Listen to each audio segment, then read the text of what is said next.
A long time ago, one of our ancestors, whose name was In-SHUCK-ch, received some advice from the great chief.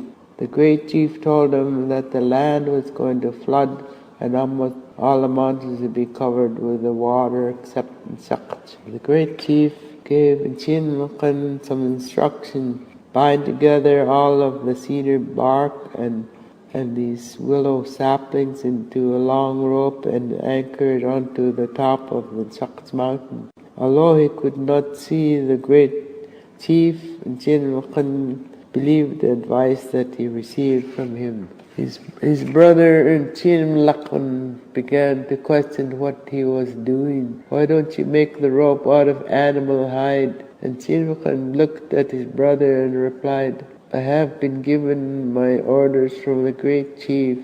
When the flood comes, my canoe will float over to In-SHUCK-ch mountain and I will anchor onto the peak." The brother In-SHUCK-ch made a rope out of a deer hide, and In-SHUCK-ch made a rope out of cedar bark, as the great chief instructed.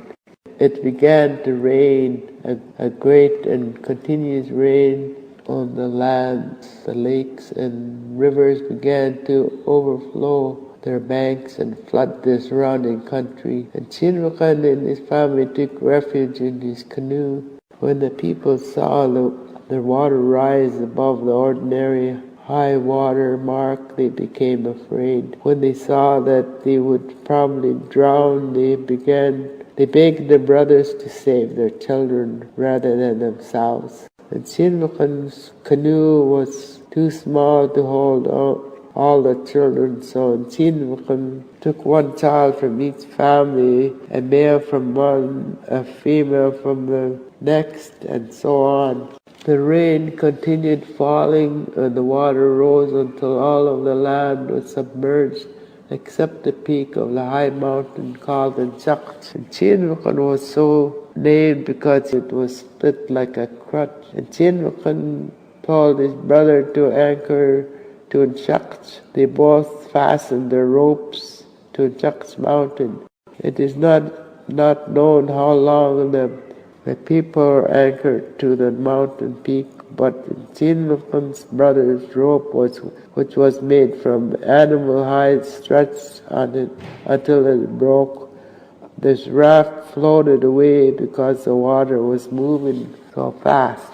Eventually the water receded and In-SHUCK-ch's raft floated down until it was grounded on the sloping area of the mountain. Each stage of the water sinking left marks on the side of the mountain.